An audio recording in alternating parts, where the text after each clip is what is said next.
So section 9.5 is the distance formula. The distance formula is used to find the distance between 2 points. It says exactly what it is, right?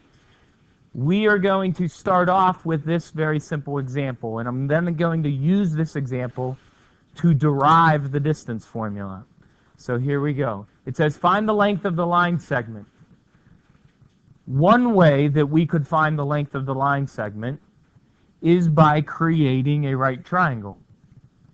I could draw a segment like that, a segment like that. Obviously, this creates a right angle.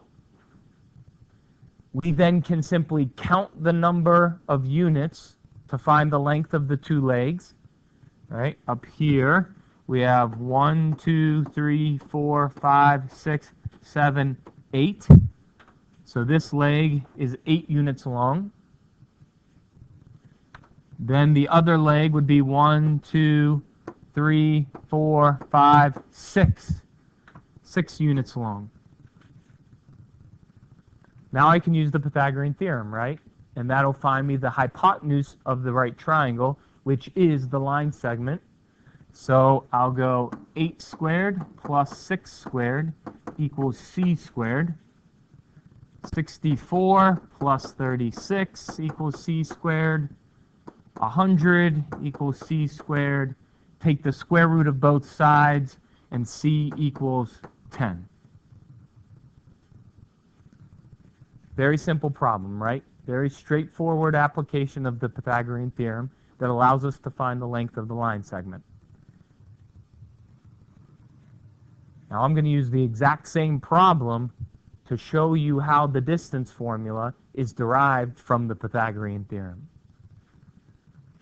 So let's draw in our triangle again.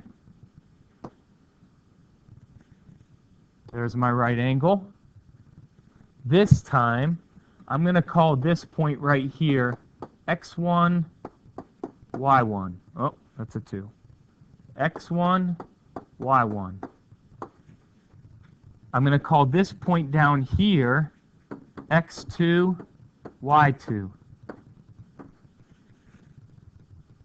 And I'm going to call this point right here x2, y1, because that point has the x-coordinate that this point has, and it has the y-coordinate that this point has.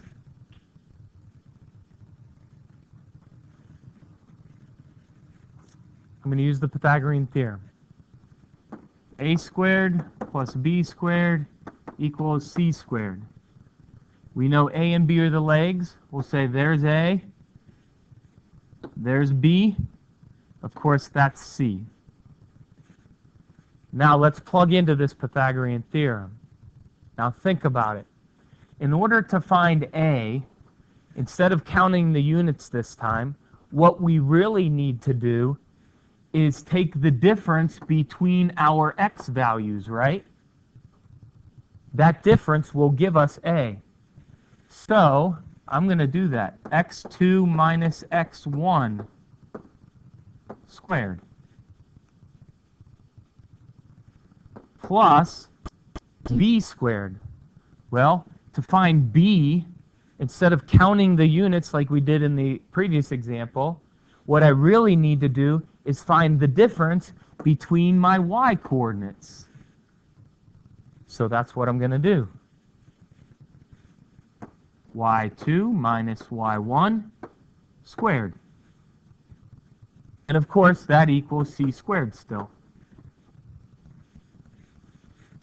All right. Now, we want to solve for c, right? The length of this segment, not c squared. So we better take the square root of both sides of this. So I end up getting the square root of this whole thing, x2 minus x1 squared plus y2 minus y1 squared equals c. it's C because we started out using the Pythagorean theorem, right? And C is the hypotenuse.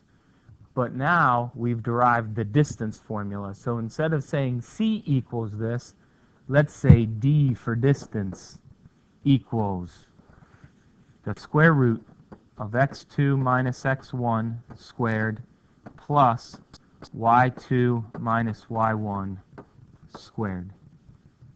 So now we've come to understand that the distance formula is derived from the Pythagorean theorem. All right, same exact problem. First we solved it with a right triangle and the Pythagorean theorem. Then I showed you how the Pythagorean theorem gives us the distance formula. Now just let's solve this with the distance formula, okay?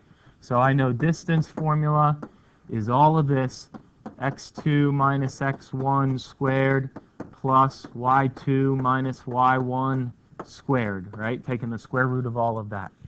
So let's plug in the actual coordinates of these points into that distance formula. Now this point up here is the point -5, 2, and the point down here is the point 3, -4. Now I'm going to plug into the distance formula. Distance equals the square root of x2, I'll call this one x2, y2, and then this one is x1, y1. It doesn't matter which one I call which. So x2 is 3 minus x1 is -5 squared plus y2 is -4 minus y1 is 2 squared. Now I just solve it. 3 minus -5 is 3 plus 5, which is 8. 8 squared. Plus -4 minus 2 is -6 squared.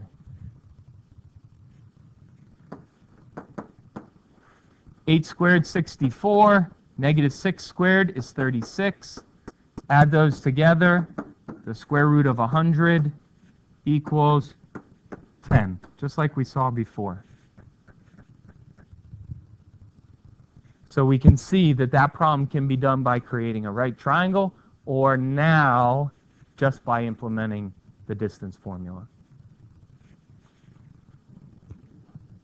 So the assignment is worksheet 9.5. Notice the hint here for numbers 8 and 9.